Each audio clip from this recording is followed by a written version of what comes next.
Live. Hey, it's Chris, Homestead Hallway. And this is going to kind of be an abridged video. We're not going to be able to cover everything in a 15-minute video. But today we're going to talk about marketing, advertising, and branding on your small farm. It's a topic we get a lot of questions about, and it's something we need to try to cover, at least give you some basics. We're going to start off with marketing. Now, marketing can be anything from honor system stand at the road to the farmer's market, the wholesale only. You have several options. We're going to kind of go from the low end to the high end and tell you quickly our experiences with that. If you're a very small producer, the honor system box at the road, just to get rid of a few extra eggs, a little bit of extra produce, may work for you. The advantage of that is it's at your place. It's pretty low input. It's not going to be a real high profit margin type thing, especially time you got to sell stuff cheap. But you have almost no labor in it. You fill the little box up, you take the money out, throw the scraps away. It can work. I know people that do it, they have some luck with it. Do not put anything in that honor system box that you're worried about losing. Don't put anything valuable down there. And be willing to accept that you may come back and all your produce, eggs, whatever you left in it, and your money box is gone, because that can happen. Find a way to vote your money box. The money box needs to be way overkill. Everybody's not honest anymore. It's just the way it is. Let's talk about setting up your produce stand, actual like produce stand like we do at your farm. Sell everything off the farm. That's what we do. We like it the best. Advantages of that are most of the time you can pick stuff to order. You can do a little bit of U-pick. You're there anyway. It has the potential to move a lot of product. Advertising on Facebook Marketplace, Craigslist, stuff like that has really worked pretty good for us. We've established it now in today that people will drive to your place as a destination. It's not going to get turnips. It's going to the farm, and they'll come. They bring the kids, bring the dogs, let them run around. It turns into a destination. Most time they spend pretty good when they get here. That's what works out the best for us. Plus, you can upsell. If you got them at your place and you have everything you have available there, most time you can upsell. We don't high pressure sell anything, but I will let you know I've got it. Next one will be farmer's market, I guess, right? Farmer's market. Farmer's market, the pros to a farmer's market is there's a lot of traffic. Everybody there is to buy some farm fresh product. But you have booth rental, you have a lot of competition. Usually everybody there has the same stuff. It has pretty good profit potential, move a lot of product on the right day. But you're going to have to get up at 4 o'clock in the morning, load the truck up, go set the booth up. Somebody's got to sit there all day and try to sell stuff. It can work out pretty good. It can be basically a wasted trip. Also, if you find cute packaging types. Yeah, packaging. We're gonna cover that in branding. Right now, we're just talking about different ways you can sell your stuff. We're going to talk about branding and advertising in a minute. But she's absolutely right. Packaging and stuff like that matters. Okay, the farmer's market can be a good thing. You may have to find out for yourself. And then the roadside stand will be next. You can set up the roadside stand. That's where you have a trailer, flatbed truck, tent, something along those lines, and you set up at high traffic locations. One tip I'll give you on that: if you set up right beside the 4-lane highway, you need to be somewhere people can turn. Make sure there's a turn lane somewhere close to you, because you got to be convenient. You can't be somewhere traffic's bottleneck that they can't get off the road. You can't be somewhere they can't turn around and come back to you. If you're gonna get robbed, you're gonna get robbed at the roadside stand. True story. They robbed at gunpoint even if you ain't careful. If people find out that you're selling, say, watermelons at $6 a piece and selling 200 a day, yeah, you become a target. Roadside stands work better if you have more labor, available. If you want to really move product, it may be the best way to do it. Drawback is you got to have the set up. We have a trailer with a bar to hang scales on and a tent, a umbrella that we can set up on location if we need to. We do that just a small amount. Like I said, most of our stuff is sold on farm. Let's see, we've done roadside stand, we've done farmers market, we've done the honor system, small scale stuff. And with the honor system, small scale stuff, I would lump into that category with it just selling on Facebook Marketplace. You've got a few dozen eggs, you advertise them. I guess next would be wholesale only. Now, for decades, we were wholesale only. Now, the benefits to wholesale only are that you move all your product really fast. You have people come up every week. They buy everything you got. Sometimes you ain't got enough for them. And it's gone. It's done. You handle it one time. You don't have to deal with the public. But you also get about half price. Now, a couple of years ago, we figured out that we needed to make every bit of money we could, so we needed to cut out the middleman and try to sell customer direct.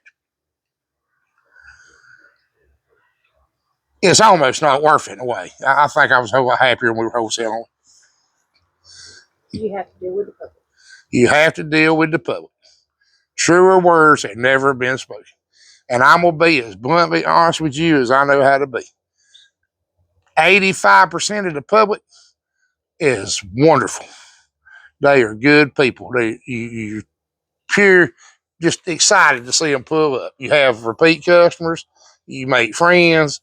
85 to 90% of the public is wonderful. The other 10 to 15% are pause this. Let me see these. Go back on. All right, sorry about that. But the other 10%, you wish you had never seen them. It ain't worth it. You don't care if you sell them nothing or not. We can sit here and talk about problem customers for 2 days. I've got story after story after story. Some of the most ridiculous stuff you've ever heard in your life. But it's a small percentage. I guess sometimes if you hear me talk, you get the impression that all of them are that way. It's not. It's a very, very, very small percentage. And something else we'll talk about, just because I don't think everybody realizes they're a thing. I don't know what the common term in the rest of the country would be. But in East North Carolina, we call them a pinhooker. And how a pinhooker makes a living. Maybe it's a hobby. Some of them do it for a living. But they'll pull up to your small farm, your whatever. We've had them do it in a mechanic shop. And they're looking to something for nothing. They ride around all day. A lot of them don't have jobs. They're retired. Or they just what they do for a living. But they ride around all day looking what they can buy for nothing and resell. And they prey on livestock operations a whole lot. Like they ride by here and they see the pigs. Well, what they're hoping they're going to pull up here and we're going to sell them a bunch of pigs for dirt cheap because we can't afford to feed them or something. Because that happens. That happens. People have livestock, they can't feed it, they're desperate to get rid of it. They'll give it away, sell it for nothing. People tend produce. It's about to rot, they can't sell it, they'll sell it for nothing. Well, they come up and want to just lowball you to the bone. We had somebody come up last year wanted to buy watermelons for $1 a piece. You don't want to take them and resell them. We couldn't keep up with the man. We were selling them faster than we could get them here. And he's thinking I was going to sell them to him for $1. And then got smart with me. See, the part that'll really get you is then they'll get smart with you. They'll mouth off and you say, no, you can't be polite. You always got to get ugly with them. And they'll backbite and try to play you against your neighbor. We've had that happen. We had one come up here last year, had been down at the neighbor's produce stand, which, there's 3 within a good rifle shot around here. Had been down there, and he wouldn't play ball with him, So he came up here, bad mouthing him to me. Of course, I wouldn't hear it because I know the game, I also know the guy ain't a bad guy. Then left here and went to the other produce stand, the other direction, and bad mouthing me to them, hoping that you don't like each other and if it's going to give you something in common, you'll look out for them, I guess. I'm not sure how the logic on that works. But beware of those. They'll really get on your nerves. Or the sob story. The sob story, that's right. Now, a lot of times they have a sob story. And, we've heard it all. Remember the one that came up here? His wife really wanted turkeys, and he couldn't afford to buy her turkeys. And We sold him two breeding pairs of turkeys, and let him borrow a cage to carry them home. Trevor went to chicken sale the next day. There was the cage and the turkeys at the chicken sale. Bought them, carried them right straight to the auction. Was going to sell my cages too. I trust him to bring my cages back, and he's going to sell my cages too. But just beware of that. That's something I really need to warn you about. Okay, we've covered all the ways you can sell it. Well, let me throw this out. The Facebook Marketplace is a wonderful tool. It's the only thing Facebook is good for. But Facebook Marketplace is a wonderful tool to sell your stuff. Like I said, people will drive now. The buy sell groups, would that still be Marketplace? I guess it would. Craigslist, Marketplace, they're a good place to sell stuff. Putting up signs around different places is a good way. Different stores and stuff, they'll let you do it. Works pretty good. Of course, you got traditional word of mouth. Then you have community websites. Some places do. Yeah. Well, anyway, anywhere you can advertise online, beat it to death. Beat it to death. I guess this will be the advertising part of the conversation. But be anywhere you can get your name out to death. Put it on every sign you can put it on, side of the road, the crossroads. Get little, we can't really walk around and show you, but we've got some. But you know, the little political signs you put, you know, PDF Farms, collars for sale, or a picture of a collar stuff, and just they're not that expensive. Just get them and put them out online everywhere you can put it. Start a farm Facebook page. Pictures. I know a lot of people, my viewers know them. But if you go look at what Melissa Sharp does with Rocky Ridge, every day, 2 or 3 times a day, pictures of those pigs. She makes sure she gets good pictures. She puts them up, dedicated every day. That's your marketing and that's your branding. Now remember, branding is important. Your reputation is important. You need to let people know what you got, when you've got it, and you need to build your name and your reputation, build your brand. Also, one more thing about signs: check your spelling. People do want you to look professional. Oh yeah, looking professional. Well, that gets back into the branding. You want to look professional. And I've said this 1,000 times. I'm gonna say it one more. Looking professional is paramount. Your farm needs to look good. You need to keep things as clean and as neat and as orderly as possible. Now we know it's a working farm, but you need to kind of sort of put off the persona that your customers want to see. We're lucky. We fit the stereotypes anyway. You know, I'm not wearing any bib overalls. I'm not wearing a straw hat. But I drive a 40-year-old flatbed truck everywhere I go. I mean, we're the quintessential little 1950s farm, and people like it, but we're lucky. I just happen to be that. You know, the market's changing. What people are wanting is changing. And this works with your livestock too. You got to build your brand, build your name, build your reputation. It takes a little while, but it's something you're going to have to do if you're going to be successful. And I've told you, and it's the truth, you're better off really if you could pick one between being a really, really good farmer or being a really, really good salesman. From a making a living standpoint, being a really, really good salesman is probably more important. Let's see, what do we leave out? Advertising, remember, online advertising is the trick now. The branding, packaging, Branding. You know, keeping things cute. People like cute. Well, people do like cute. Or farmy. Yeah, farmy. We use the expression farmy a lot. You know, something that catches their eye. Well, we got old timey covered anyway. Yeah. So I was lucky. I kind of, just me being me, worked out. I'm not saying don't be yourself, try to put on a fake persona, but you need to think, I guess, really not try to act like you're something you're not. Don't try to be like the guy with Green Acres, but, you know, you need to be professional. You need to be nice to your customers. You need to learn how to be, while you're being nice to your customers, you need to learn how to be firm with your customers too and not over accommodate. and learn how to deal with problems. Pricing. I don't know. I'm sorry. Pricing is almost beyond me. We're not sure we know how to do it either. But I will say this one thing, and this is all stuff's being learned hard way. The one thing I will say is do not start out priced high and then reduce down to nothing. Next year, you won't be able to come back up. Start off at a fair price that you've figured up. You need to figure out what you've got in it, what you're selling it for, and how much you're making. And you need to stick with that. Kind of maybe do a little bit of research. You know, we talked about this the other day, some agri-espionage, and find out what everybody else is selling theirs for, and then do your figures, see what you're making at that price point. Grocery stores and kind of do a well, you're not really truly you're not you're not in competition with the grocery store, but you are. But if you're way cheaper than the grocery store, you're kind of cutting your own throat. Yeah, you don't need to be way cheaper because you're not in competition with the grocery store. What we've got is a niche product, it's a better product, and you need to remember that. If you buy and resell anything, usually it's double. We've kind of figured that out. If we buy, say we buy blueberries for what, $3 a pint or quart or whatever, sell them for $6. But you know, when you wholesale stuff, they expect you to buy a truckload.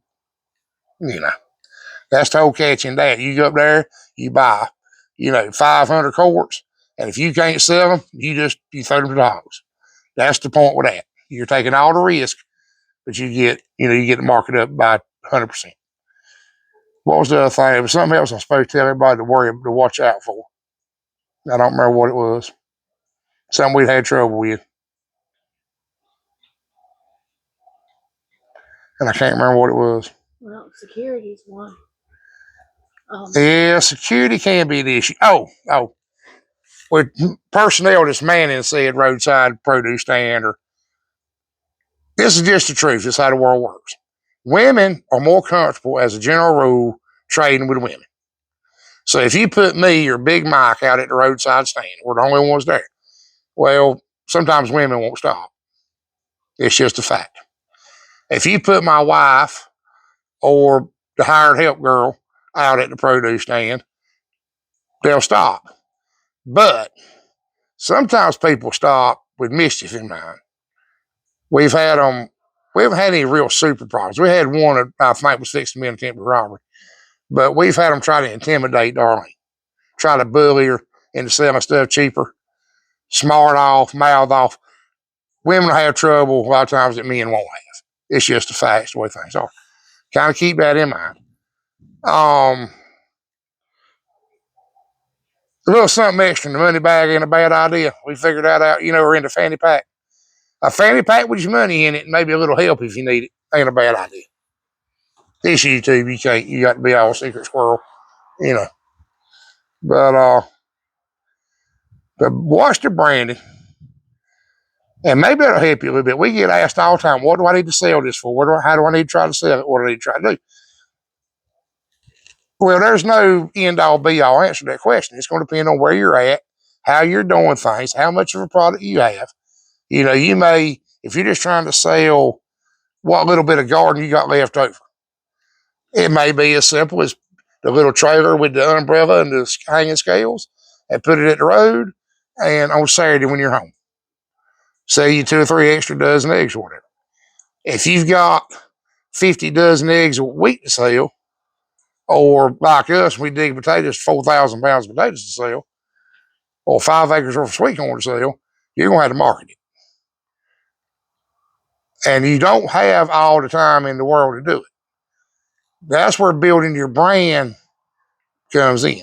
Right now, we have people waiting for us to put up that we've got such and such, and that's where you need to be. Oh, I know what I was going to warn you about. This causes a problem. You wouldn't think it would ever cause a problem. It does. A lot of times we advertise stuff on these Facebook pages. Just, like East North Carolina buy, sell, farm, produce, whatever. Well, they want to prove it. They forget about it, don't even look at it, don't know what to do.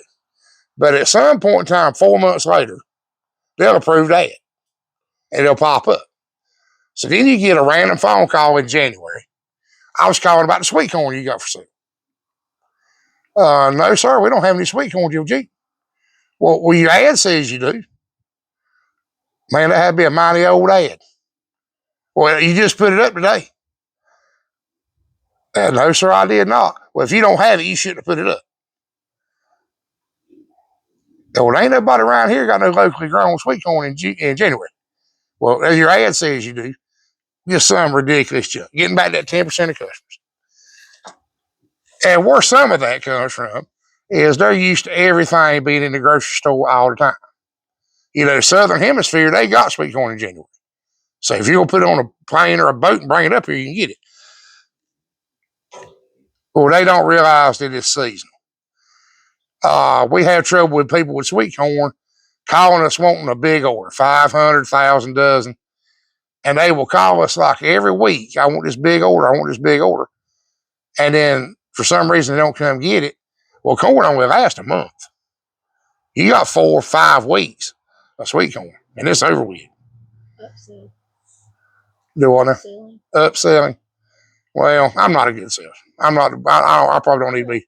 Like sweet corn, we shuck it so people come. Oh, that's right. We did want to talk about that. Value added. Value added. Value added. Instead of selling cucumber, sell pickles. Instead of selling pig, sell pork. For pickles and make sure you check what you can and can't sell. Well, you need to check the legality on all this, but we're just telling you, we ain't doing the legal side of it. You know, what permits you got to have and what kind of kitchen you got. You can check your Well, they ain't none here. They're in Mississippi or something, they might be. But shuck this silk corn, you get extra money to shuck it and silk it. Makes a big difference. Per dozen. Per dozen. It's really helped us with our bottom line. It's a lot of work. And some of this stuff depends on how much labor you got available. If you got plenty of labor, you can do a whole lot more. Like us, it's just me and my wife and occasionally a farmhand here and there. Which makes it fairly difficult at times, especially when we being sick. Between the two of us, we don't make a functional human being. You couldn't part both of us out and make one, I don't know, even close to functional human being probably. But we may do, but value added. Value added. Like collards, sell collards cooked. All this stuff can be a game changer. And then you got to think there's a lot of things that if you're doing, one of the reasons we don't do everything here, we're going to try to build a building here, do a farm store. Something similar, not exactly a farm store, but something similar. Something small. Yeah, something small, produce stand with added stuff to it. You know, you can sell boiled peanuts. You can sell fried pork skins. You'd be amazed how many people will come on Saturday and sit there and watch you cook skins or watch you cook crackers or want to show up while you're cooking the peanuts and get a thing of boiled peanuts hot. Or how many orders you can get, which will screw your holidays up, but how many orders you'll get for a quart of collards on Christmas Eve. I mean, all this is stuff that maybe you ain't thought about. It'll help you. But build that brand. Get your name out there. Get business cards made. Get, which, you know, John and Melissa got us that emblem for the homestead thing. Branding. Put it on the trucks. Put it on the car. Put it on the sign side of the road. You know, adequate signs. That's something else.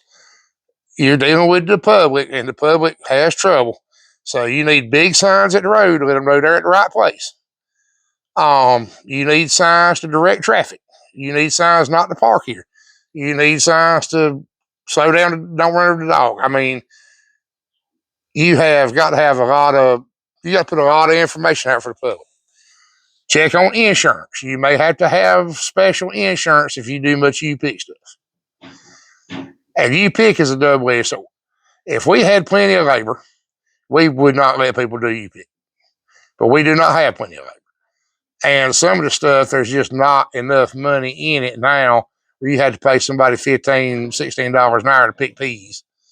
They can't, unless they're a worker and a half, they can't pick enough peas in an hour to pay their wage. It's sad but true. A lot of times the agriculture stuff, that's what it boils down to. It's, you really need to be able to do most of it yourself. And then, like I said, some things we just couldn't mess with it. If we didn't do U-pick, we couldn't do field peas or string beans or without buying a bunch of equipment we can't afford. Was there anything major we forgot? Anyway, maybe that'll get you started good. Like I said, that's not the end all be all. It's not the master's course. It was too quick, a bridge version. But it's important. And it's something that a lot of people never crosses their mind. It's February. If you're going to be 7 this spring, you need to be advertising now. You need to be pre-advertising, coming soon. All this stuff makes a big difference. And a lot of it's things that I wish I had known, which I knew some of it, but I didn't know as much as I do. But I wish I had known everything I know now 30 years ago. And I've told you before, it's the gospel truth. I'd rather you learn from my mistakes instead of having to make them yourself. Maybe that'll help you. Remember, you can do all this stuff. You got to get up and go do it. You never plow a field but turn it over on your mind. And somebody told me it was a Super Bowl day. Is today Super Bowl day? Yeah. Anyway, I ain't watching it. I ain't never watched one. I ain't watching one night. But anyway, I appreciate y'all watching, and we'll talk to you later.